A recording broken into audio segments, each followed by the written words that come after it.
bem, hoje o que nos reúne aqui é precisamente a nossa mãe natureza.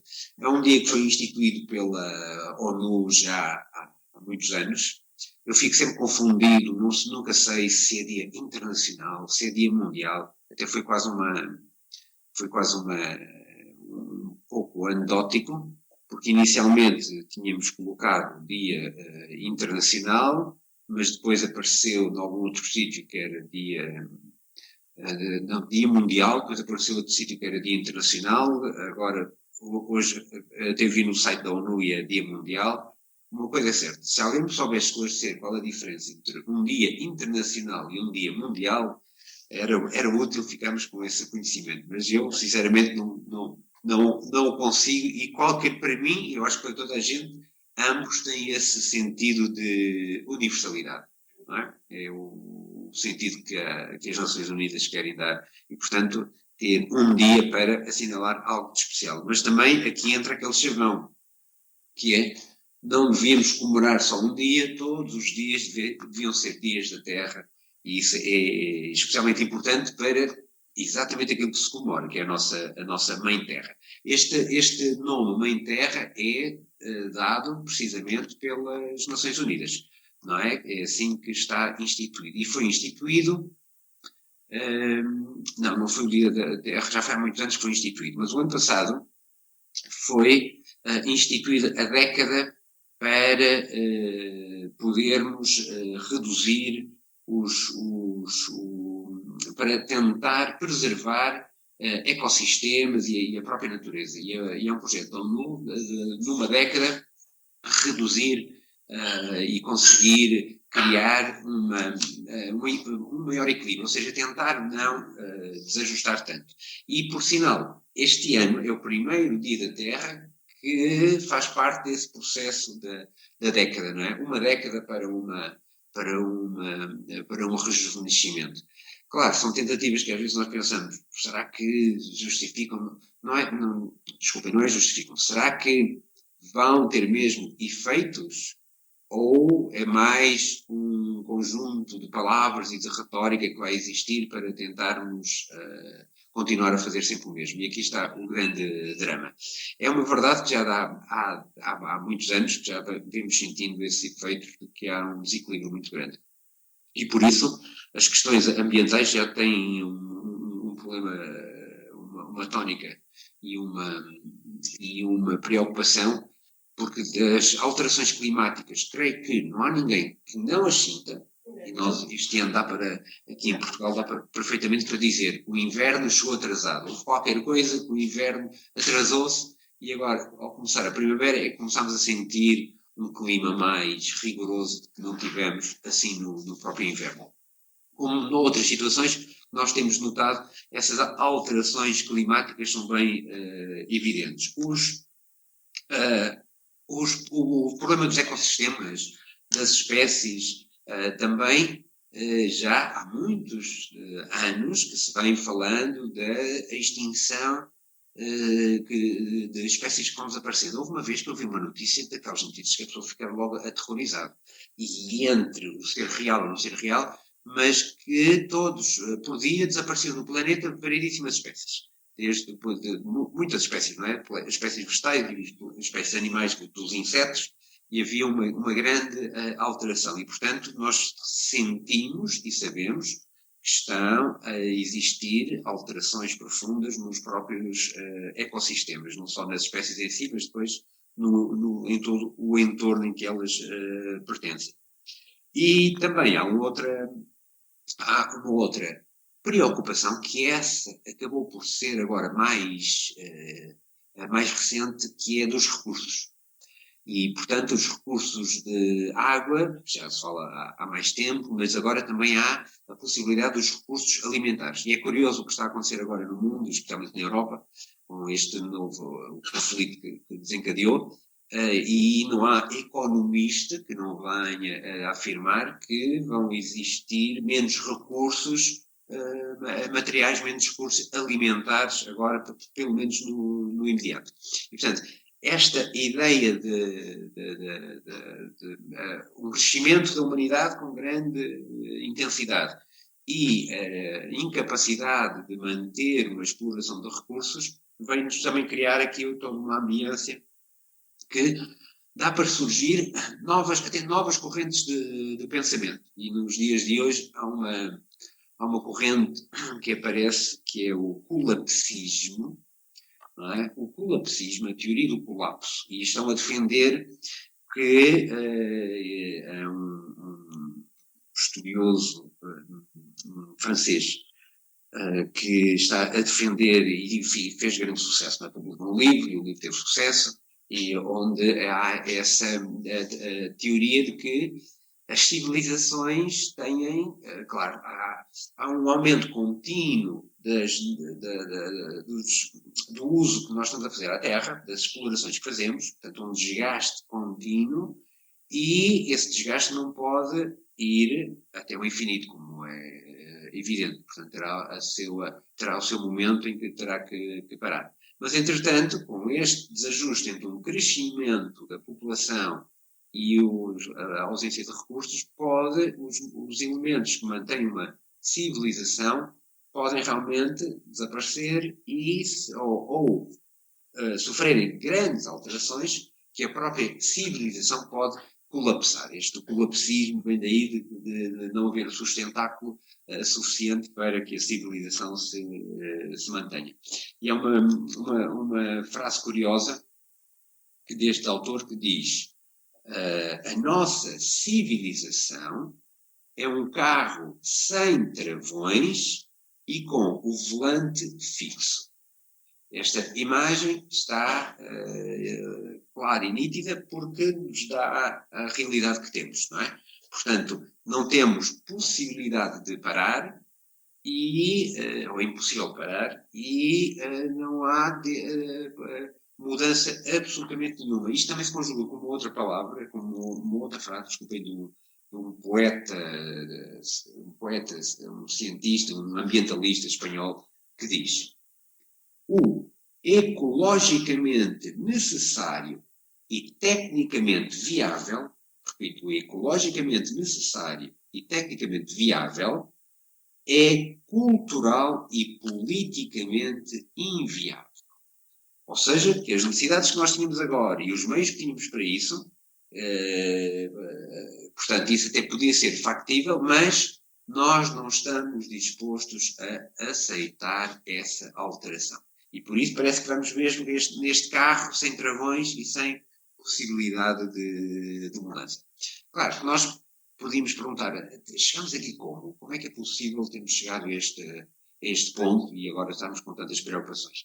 E talvez possa ser, nós como escola de filosofia, como aprendizes pensadores, temos que ir analisando os caminhos da humanidade e conseguimos perceber que de um conceito, talvez,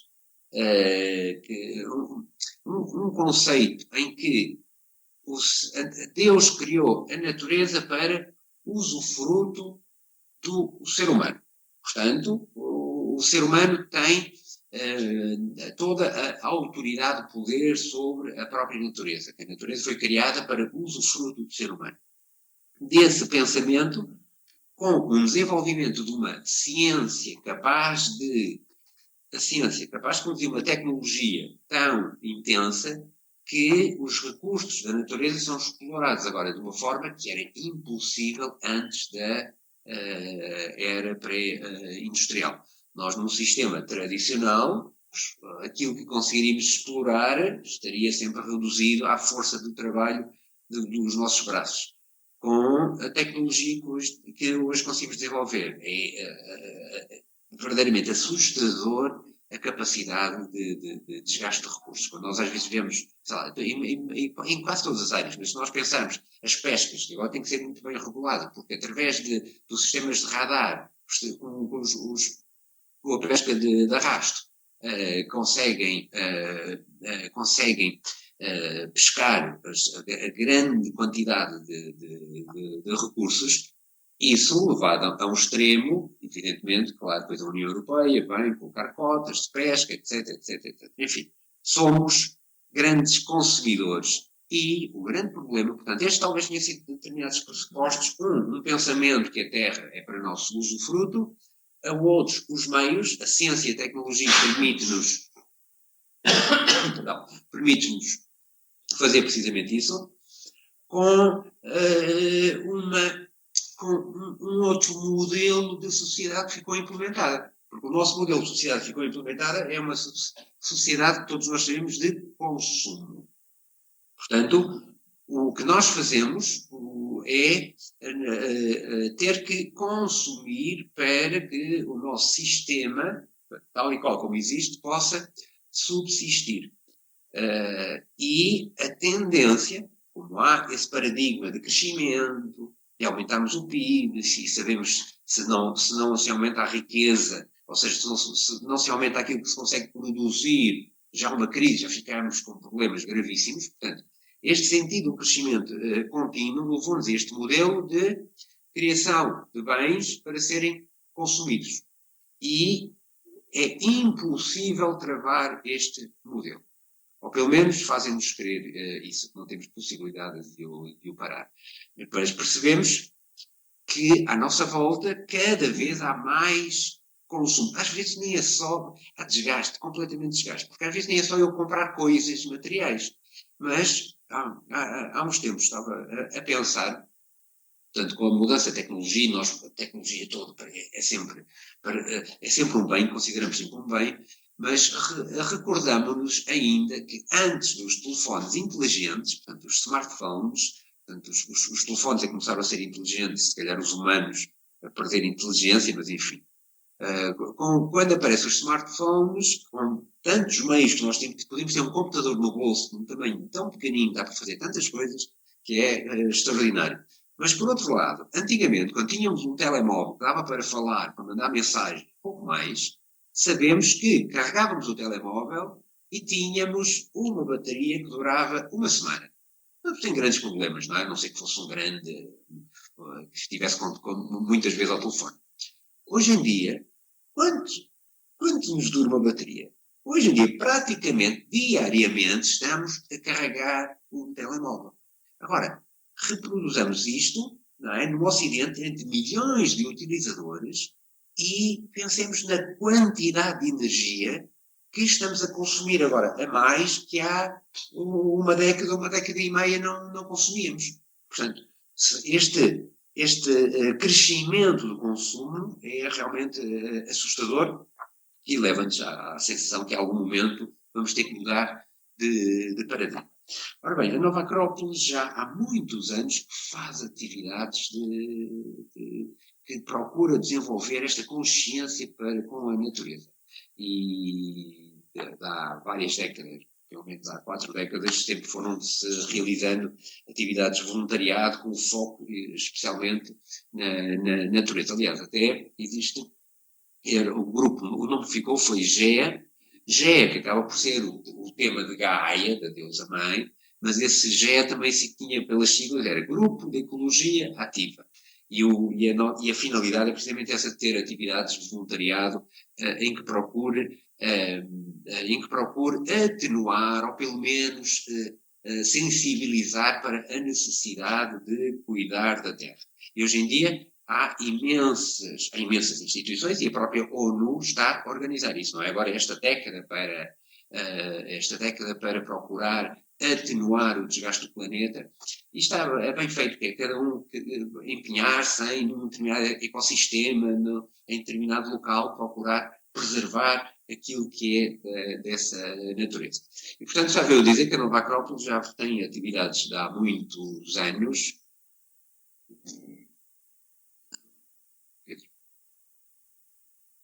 E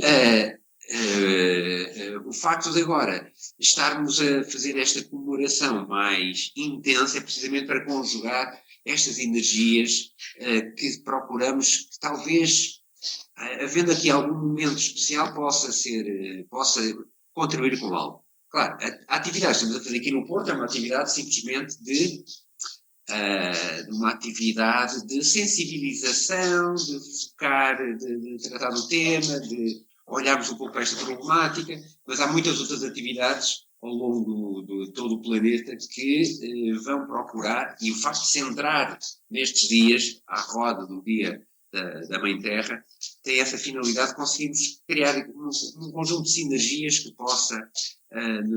nos possa essencialmente sensibilizar. E procurar criar essa consciência de que há uma natureza que nos abriga e que nos protege. E, portanto, o tema que eu escolhi para assinalar precisamente este dia é essa ideia da Terra como mãe, a nossa mãe, a mãe natureza, a mãe Terra, e também a mãe como, a Terra como livro. Porque isto ocorreu simplesmente porque amanhã é o Dia Mundial do Livro. E, portanto, conjugar o Dia Mundial da Terra com o Dia Mundial do Livro, creio que está perfeito, porque o grande livro que temos à nossa disposição é precisamente a nossa própria natureza. Bem, a natureza ou a Terra como mãe, a mãe natureza, são expressões que nós continuamente utilizamos e repetimos e usamos. E claro que é assim que funciona, mas todas estas iniciativas que estamos a desenvolver é para aprofundarmos um pouco mais, para tentarmos fazer uma conexão mais intensa com essa realidade que é um suporte que nos sustém. Normalmente vemos a natureza, é curioso, a natureza vem de nascimento, não é? A natureza é aquilo que nasce, portanto, é de natura e de nasce, nascer. É como se existisse qualquer coisa no universo, não é? Algo no universo, e depois aparece algo, e o que aparece é o nosso receptáculo, a nossa grande nave, porque o planeta Terra é uma grande nave que anda a muitíssima velocidade e que nos alberga. Portanto, há qualquer coisa que surge e que nos sustém, que nos suporta, que nos nutre. E esse sentido da mãe natureza está muito bem representado com em todas as simbologias de todas as épocas.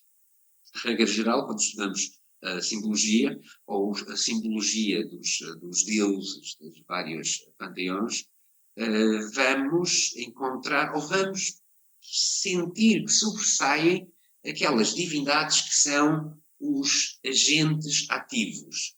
São as divindades que constroem, são as divindades que fazem. Portanto, têm sempre uma tónica muito solar, muito ativa. Então, estão representadas pelo lado masculino, pelo lado de um Zeus, de um Júpiter, de um Horus. São essa energia ativa que permite existir a construção. Mas, como estava a dizer, nós quando estudamos, antes destas divindades que são as mais, que sobressaem mais na fotografia, podemos dizer assim, antes dessas divindades, nós vamos ter também a referência a outro tipo de divindade. E que divindade é essa? É uma divindade que está muito associada à mãe, não é? À mater. Mater, matéria, e aí percebemos muito bem, e essa letra do M, não é? Como as ondas do mar. É o mar, matéria, mãe, e percebemos que sim, se é do mar que vem a vida, e percebemos que é dessa matéria, é dessa mãe que vem toda a vida. E essa mãe que serve de suporte, de sustentar. Por isso aparecem representações de divindades bastante interessantes e as mais antigas, até do Paleolítico, aparecem umas figuras, para nós não são estéticas, para o cânon da época com certeza deviam ser aquelas chamadas Vênus, uma das conhecidas é a Vênus de Willendorf, e aparecem com um corpo extremamente protuberante, enorme, não é? De grandes seios, de grandes ancas, a representar a dadora de vida, a dadora de tudo aquilo que é necessário para a vida. Não é só a dadora de vida, porque aqui não é só o dar à luz, não é? Porque o dar à luz é realmente a reprodução e essa necessidade de continuar os novos corpos. Mas antes disso, há qualquer coisa que é um sustento, é um sustentáculo, é um suporte. é uma base. Né? E essa base que para nós é desconhecida e acabamos por respeitar. É desconhecida no seu sentido mais profundo, não é? No seu sentido mais íntimo. E talvez nós podíamos perguntar, mas nós não conhecemos a Terra? Então nós agora, como temos, aliás, até temos o Google Earth, dá para ver todos os recantos do planeta, mas conheço a Terra perfeitamente. Claro, isso é uma forma muito ligeira de o afirmarmos. Aqui, quando falamos de conhecer, é tentar entrar um pouco mais fundo e entrar um pouco mais numa conexão de que realidade é essa. E essa é uma realidade de, como eu estava a dizer, de suporte, de sustentar. Os Incas também tinham um nome bonito. Os Incas também se chamavam, era Pachamama. Era a Mãe Terra, precisamente. Porque era ela também que dava todos os alimentos, era ela que dava todo o suporte. E é curioso que, para o ser humano, também o primeiro contacto que nós humanos temos quando chegamos a este mundo, o primeiro contacto que temos, a primeira relação que temos é com quem? É com a mãe, é com a nossa mãe. E esse primeiro contacto que se estabelece, essas vivências que temos numa etapa da qual não temos a menor consciência, que fica no inconsciente, é uma relação bastante profunda e bastante íntima. É algo para nós oculto, não é? Porque neste momento não conseguimos ver, mas que é o grande sustentáculo e o grande suporte. Há uns tempos eu estava uma imagem que surgiu, e às vezes uma imagem tem que a pessoa fica um pouco assustada, mas será possível? Porque nós, em qualquer das situações, agora aqui no planeta, há sempre uma forma de nos pousarmos. Não é? Há sempre qualquer coisa que nos suporta. Sim, até mesmo na morte. Até mesmo na morte, há qualquer coisa que nos sustém. Ou seja, há uma natureza que é sempre um suporte de uma existência. Há uma base. E essa base nunca desaparece. A imagem que eu tive era imaginar, isso não é uma base, isso não é um suporte, e essa imagem de nós cairmos num abismo profundo, num abismo universal, onde não havia nada que nos segurasse. Isso, evidentemente essa imagem não a podemos conceber. Há sempre qualquer coisa que nos vai suster, há sempre um apoio. O próprio planeta anda à volta do Sol, a nossa própria Terra também tem a sua base, não é? Nós usamos a Mãe Terra como base, mas a própria Terra, o próprio planeta em si, também tem qualquer coisa que é o seu suporte, qualquer coisa que é a sua base. E o próprio sistema solar, evidentemente, que assim também o terá. Portanto, há sempre uma base, há sempre um início. Por isso é que estas divindades femininas, este lado mais do suporte, associado a um espaço, tem uma importância fundamental na simbologia. E, portanto, o espaço, o receptáculo onde qualquer coisa e todas as coisas podem crescer, podem nascer, desenvolver-se, crescer, desaparecer. Mas é esse suporte. Sem esse suporte, não teríamos qualquer tipo de realidade. Não poderia haver o mínimo de consciência para nós podermos ter qualquer aprendizagem. Portanto, estas divindades são sempre primordiais, são sempre no início, são sempre as primeiras. Mas as divindades femininas, portanto, são ligadas sempre à Mãe Terra, aparecem com várias atributos ou variantes ou aspectos, também poderíamos dizer. Ou a nutridora, a que nutre, e há uma representação de uma Artemisa de Éfeso que é muito interessante, porque aparece uma representação feminina, mas o peito, não o peito, todo o tronco, são uma infinidade, são imensos seios. Portanto, essa representação da Mãe Natureza que tem sempre alimento para nos dar. Não é? É sempre essa. Sim, e quando nós olhamos, Não é? Olhamos, nós parece que conhecemos tudo e a ciência explica tudo, realmente. Olha, que isto tudo funciona assim, e depois com as sementes e a água e o sol e tudo cresce. Mas convenhamos, quando nós olhamos para as plantas que se desenvolvem, sentimos que há qualquer coisa de especial que está a permitir fazer surgir isso para ser um suporte à nossa existência. Há ali algo de, podemos chamar de misterioso, algo que não alcançamos. E é essa mãe natureza que está continuamente a dar. Estava associado com a deusa Ceres, ou a deusa Deméter, na Grécia, Ceres romana, e que deu a nossa palavra cereal. Portanto, estamos aí como. E o cereal, se quiséssemos, os cereais são a base da nossa alimentação, pelo menos numa tradição não nem só ocidental, da Ásia até a América, é o cereal, não é? Ou é o milho, ou é o trigo, ou é o arroz. Temos isso como o grande suporte da nossa alimentação. Esta mãe natureza dá realmente essa capacidade, então, de reproduzir, de dar à luz, de nutrir, portanto, é o que nos dá os nutrientes, pode nos nutrir, vai-nos nutrindo, e depois também há uma que eu queria hoje também fazer referência, que é um outro aspecto que talvez nós normalmente não valorizamos, que aparece numa divindade azteca que é menos, não é tão fácil de conseguirmos compreender. A divindade chama-se Tlazolteotl. Essa divindade Tlazolteotl, que aparece em várias representações em códices, e aparece também uma estátua, e essa estátua é mais bem conhecida, se pesquisarem no Google vão logo encontrar essa uma imagem de Tlazolteotl, e essa imagem é muitas vezes aparentemente, ou melhor, a primeira interpretação que podemos fazer dessa imagem, que é a representação do feminino no ato do parto. Porque é uma estátua que ela realmente está a dar à luz.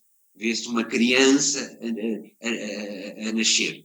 E essa é a primeira interpretação que nós podemos fazer, a natureza a poder reproduzir. Mas depois, o que os especialistas também conseguiram interpretar é que essa divindade está associada ao lixo, ou seja, àquilo que se deteriora. E ficamos muito intrigados de tentar perceber mesmo uma divindade a representar aquilo que se deteriora. É estranho. Mas quando começamos a pensar, e é num parênteses, estas divindades, não cheguei a falar um pouco da simbologia, mas estamos a julgar muitas vezes que os antigos só faziam estas representações para tentar explicar qualquer coisa. Mas também podemos pensar que na natureza, nisso que conseguimos contemplar à nossa volta, há determinadas características e há determinadas funções, há determinadas potências. Como é que nós vamos falar disso? Os antigos utilizavam estas imagens para falar dessas potências, desses poderes. E através dessas imagens nós podemos, entretanto, fazer algumas reflexões, e é isso que se pretende. E uma destas funções desta divindade chamada Tlazolteotl é precisamente ela está associada ao lixo, porque parece que era comedora de lixos. E o que é curioso é que a própria natureza tem que ter uma função de regeneração. Nós, não só nós, mas continuamente há esse duplo movimento de nascimento e morte. E essa capacidade de transformar aquilo que já não é usado, aquilo que já não se serve, é uma função extremamente importante da natureza. Ou seja, que a própria Mãe Terra tem que ter toda uma capacidade de absorver e transformar. O que a nossa civilização desequilibrou foi precisamente isso, é que nós produzimos imensos muitíssimos mais resíduos, e depois com o petróleo, quando veio o plástico, então os problemas ainda aumentaram muito mais, do que a capacidade que a própria natureza tem para fazer esta renovação. Numa civilização tradicional, os ciclos estavam equilibrados e, portanto, os resíduos que os humanos produzem são reintegrados com relativa facilidade. Na nossa é impossível. Eu creio que todos nós nos assustamos. Todas as semanas, isto não pode ser só experiência minha, mas todas as semanas, os sacos que nós levamos para a reciclagem é assustador. E pensar que antigamente nós íamos à mercearia e comprávamos um pacotinho de qualquer coisa em papel, mas agora todas as semanas são sacos e sacos que mandamos para a reciclagem e claro, ficamos assustadíssimos. Há uns tempos também vi uma imagem que era de telemóveis já sem uso. Era uma pirâmide de telemóveis gigantesca.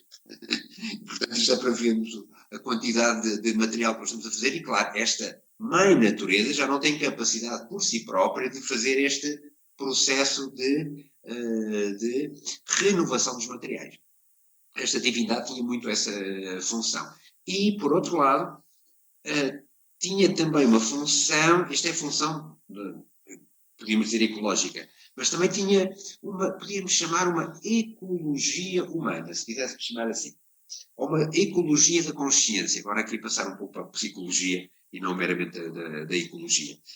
Porque essa representação que nós interrogamos sempre, mas uma divindade a dar à luz uma criança, o bebê a sair do ventre da mãe, e está associado a uma reciclagem um tanto ou quanto estranho.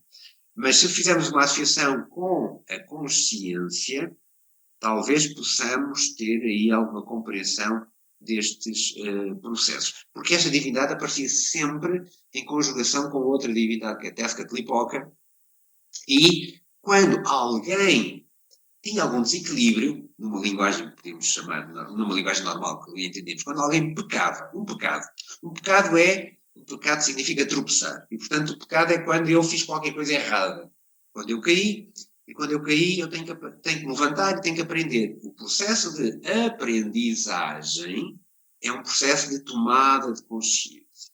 Normalmente, se nós pensarmos um pouco, quando há alguns erros que nós fazemos e que são erros com algum peso, esse processo de tomada de consciência não é um processo simpático, agradável, que todos gostamos, que nos divertimos com isso. Não, é um processo doloroso. Eu tenho que ter essa capacidade de me ver a mim mesmo, por isso talvez esta presença do Tezcatlipoca, porque o Tezcatlipoca era um provador, ou seja, eu criava dificuldades, mas por outro lado ele é o senhor do espelho fumegante.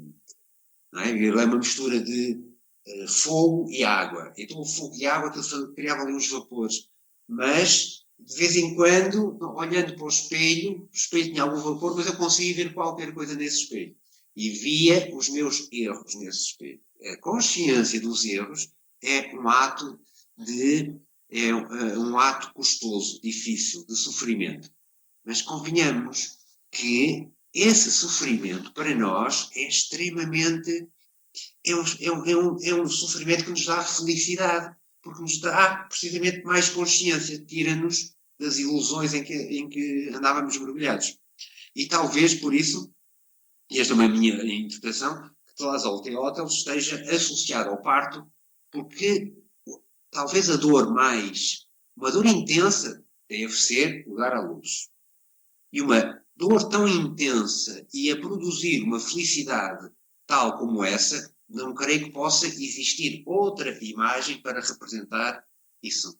Portanto, associo muito este processo de dar à luz e o resultado disso com o processo de uma tomada de consciência.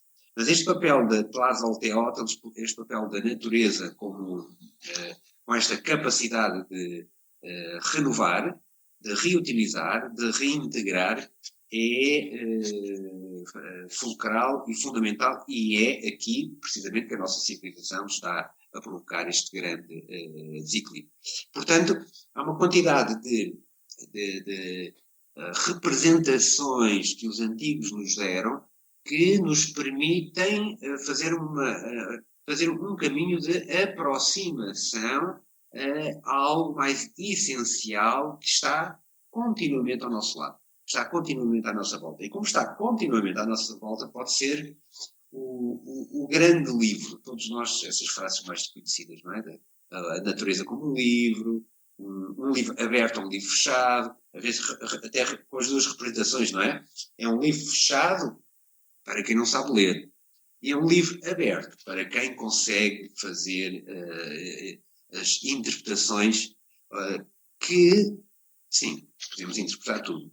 As interpretações que estejam em sintonia com aquilo que existe na realidade. Não interpretações, porque é fácil, não é? Eu posso fazer as interpretações mais incríveis e isso a nossa fantasia permite perfeitamente, cada um com a sua, mas o objetivo não é fazer interpretações que estejam muito afastadas da realidade. Isso não nos dá, não nos é útil. Podemos dizer que é um simples exercício de fantasiar.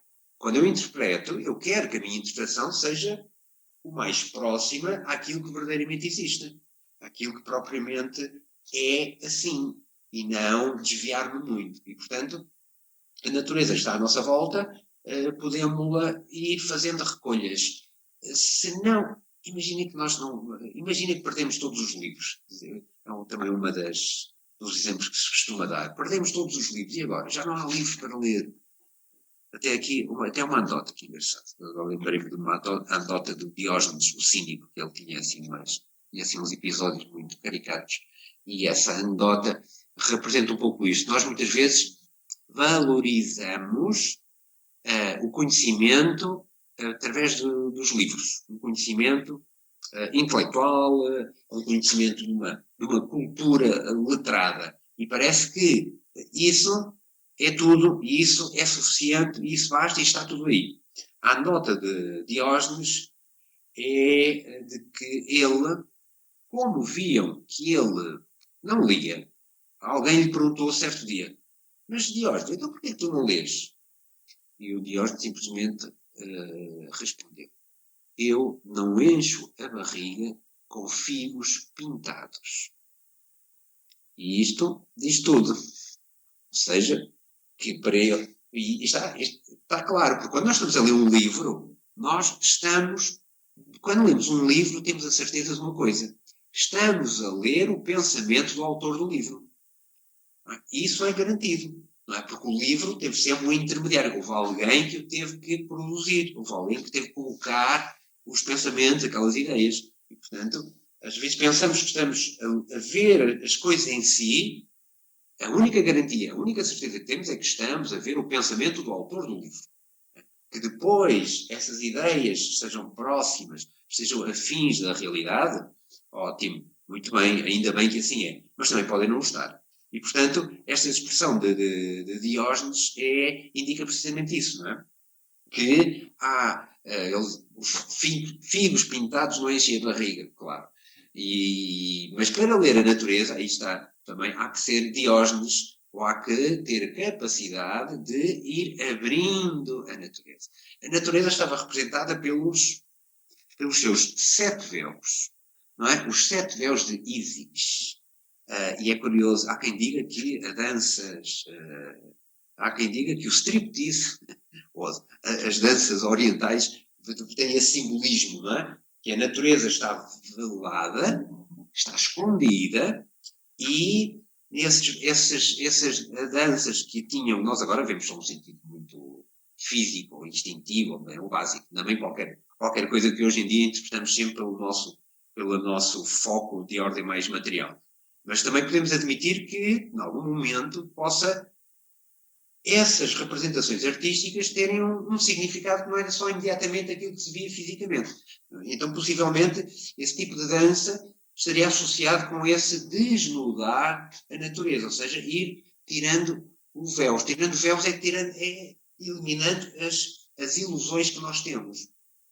E essa funcionando assim. Não é? Nós olhamos para as coisas que estão à nossa volta, os sentidos enganam-nos, todos sabemos isso, e só vamos conhecer, só vamos tirar os véus da natureza quando utilizarmos instrumentos de conhecimento para além dos órgãos dos sentidos, como é evidente.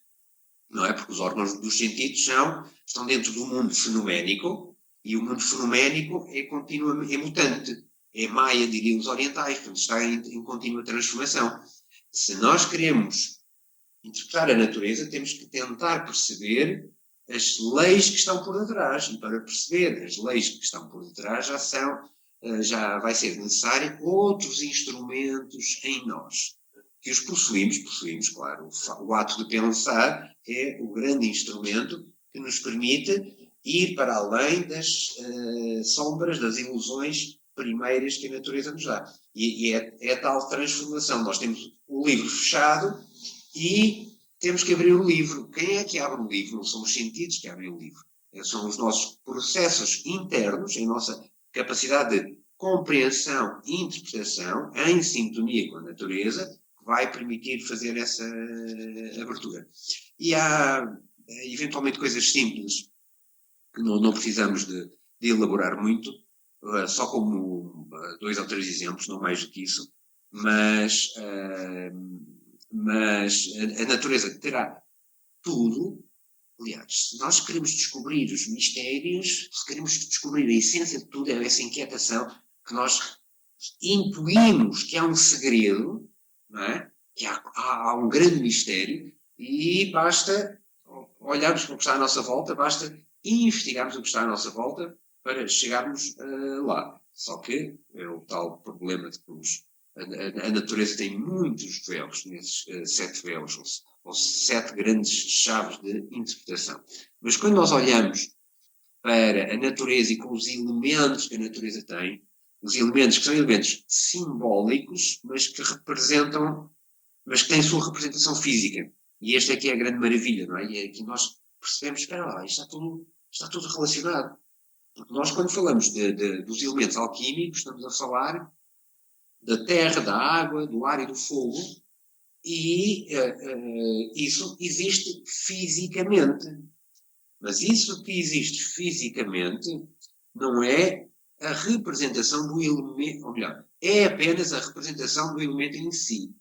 Quando se fala do elemento fogo, não estamos a falar do fogo que se vê com os nossos olhos. O fogo que nós vemos com os nossos olhos e que sentimos o calor, a luz e que nos queimamos também, esse fogo é um fogo material, está dentro da matéria, está dentro do elemento terra. Mas é significativo por representar outros níveis, outros planos, ou outras dimensões, se quiséssemos chamar assim, dentro da própria natureza. E quando olhamos para o elemento terra, que representamos muitas vezes com o reino mineral, dos minerais nós podemos aprender muito. Dos minerais e algo que é fulcral para nós. O que é que fazem as pedras? As pedras suportam. Aliás, as pedras suportam-nos. Nós estamos em cima da matéria dura, estamos em cima do reino mineral. Portanto, é esse suporte que nos dá, e para poderem suportar, o que é que tem que ter? Resistência.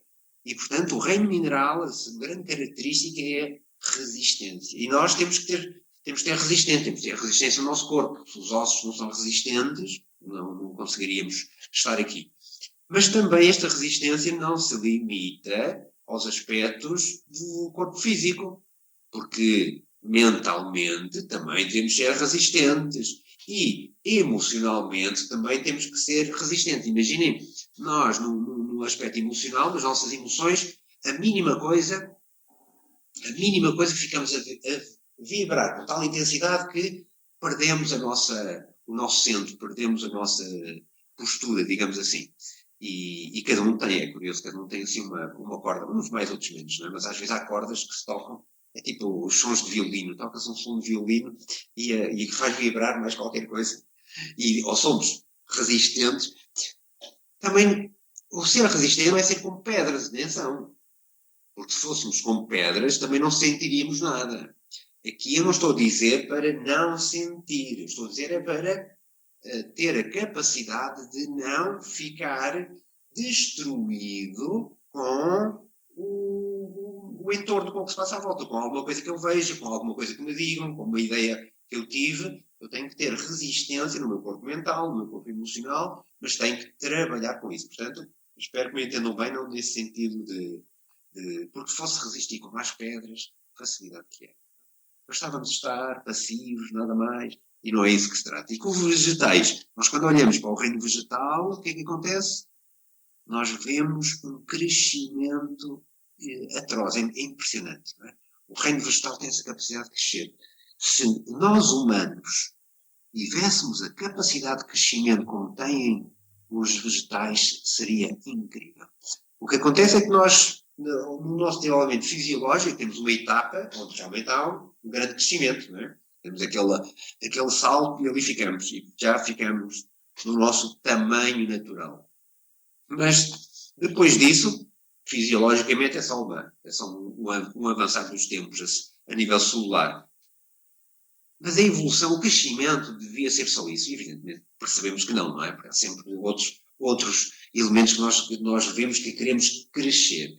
E esse impulso de crescimento, essa necessidade de crescimento, esse movimento na vida, é? Porque a água é vida, o reino vegetal é vida, esse movimento na vida, nós se reproduzíssemos em nós essa vertente da natureza, certamente que teríamos, que seríamos diferentes, seríamos outros, e esperamos que diferentes para melhor, como é evidente, não é? Mas isso é preciso chegarmos ao fogo para vermos esse melhor. Quando olhamos para os animais, vemos os animais, o que é que podemos aprender com os animais?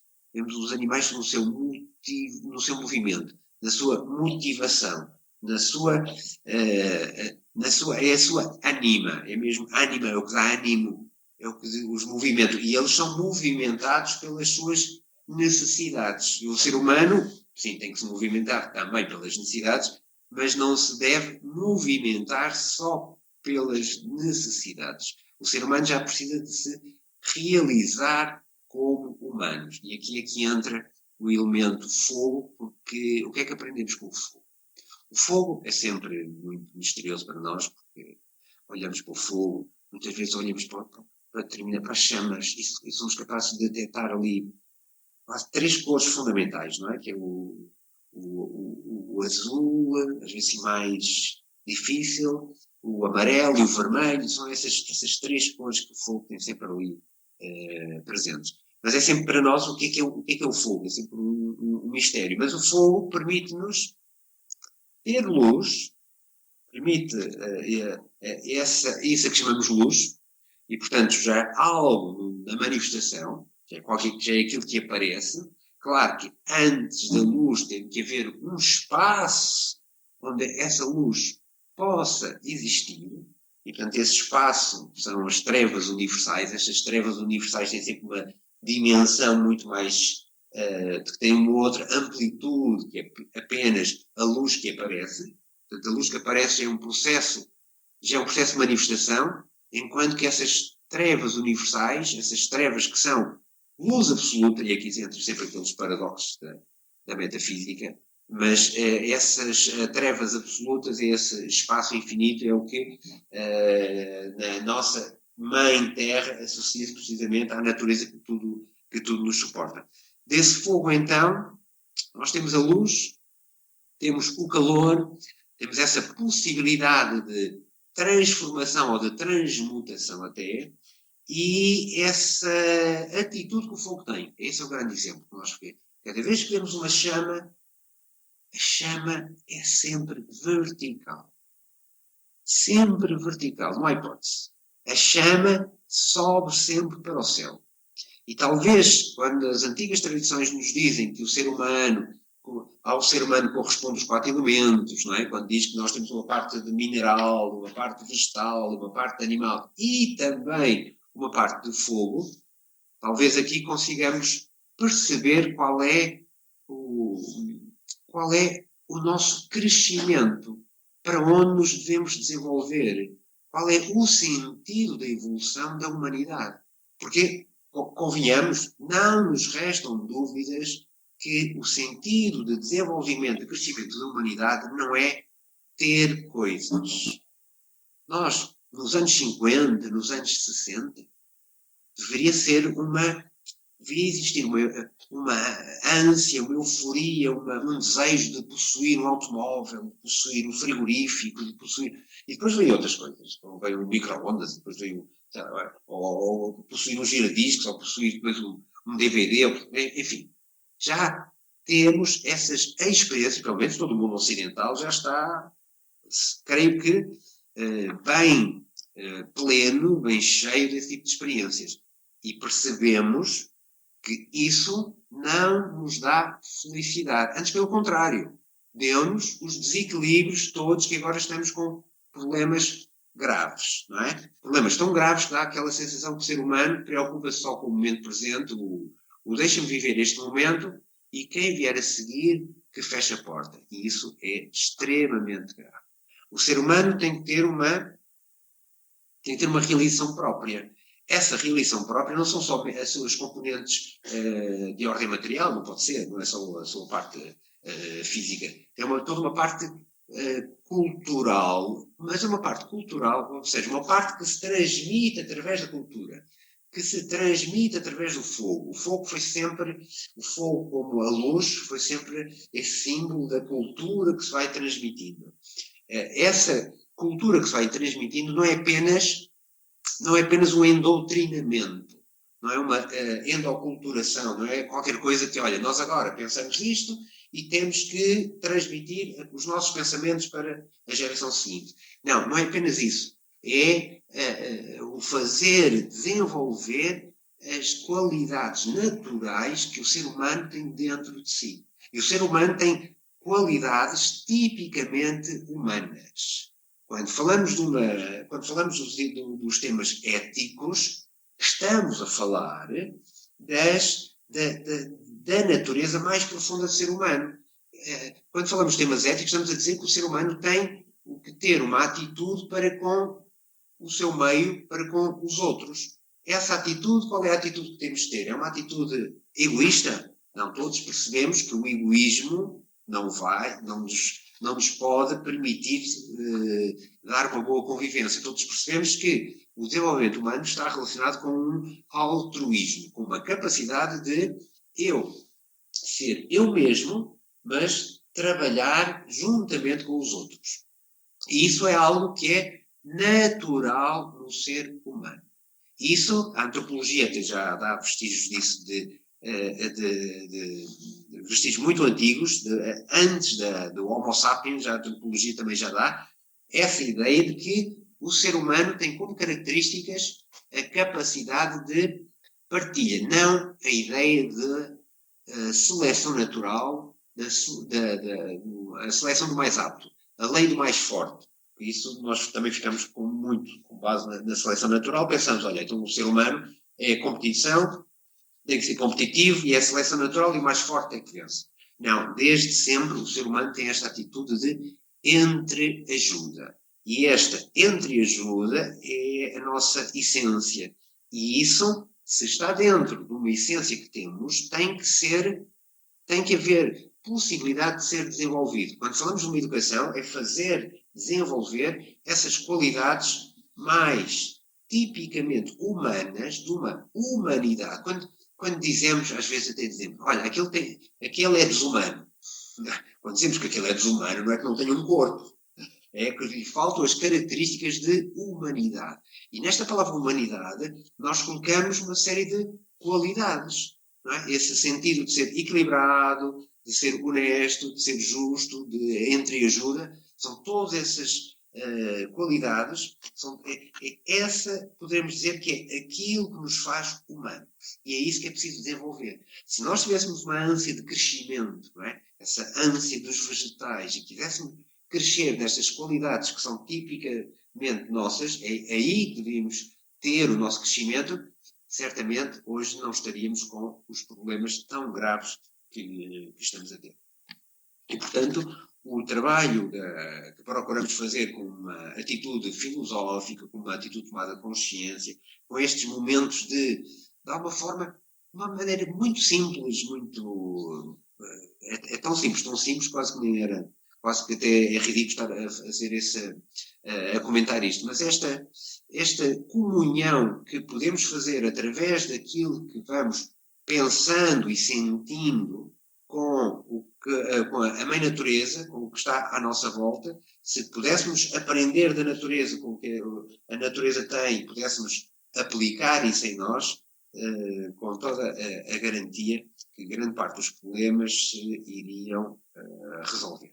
Mas o caminho da humanidade é um caminho longo e temos apenas que agradecer à mãe natureza, porque às vezes também podemos pensar de tantas coisas que fazemos, de tantos desequilíbrios que provocamos, de tanta desordem que provocamos, a mãe natureza ainda tem essa característica de compaixão para com aqueles que são loucos e desvairados e que não sabem respeitar. E nós percebemos muito bem que agora não respeitamos, que há muitas alterações, que nós sofremos, sim, estas alterações, outros seres sofrem. Às vezes também devíamos pensar nisso. Nós, com estes desequilíbrios, com estes problemas, alterações climáticas, com estas aberrações todas, com agora um gelo em plena primavera, nós, como temos uma mente, pensamos nas coisas. Olha, desequilíbrios, não é? De tanto desordem que já existe, a natureza já não tem as estações equilibradas, e pronto, encaixamos a coisa e continuamos a fazer o mesmo. Mas às vezes, quando pensamos nos outros seres, por exemplo, nas árvores, ainda antes de ontem, eu passar aqui na rotunda da Boa Vista, fiquei um pouco estupefacto, porque ao olhar para o chão, dava a sensação que era outono, porque o chão estava repleto de folhas de árvore, folhas jovens, frescas, folhas recém-nascidas, que com rajadas de vento tão intensas não tiveram capacidade de resistir nas árvores. Então o chão estava repleto. Olhar, parece outono, que estranho.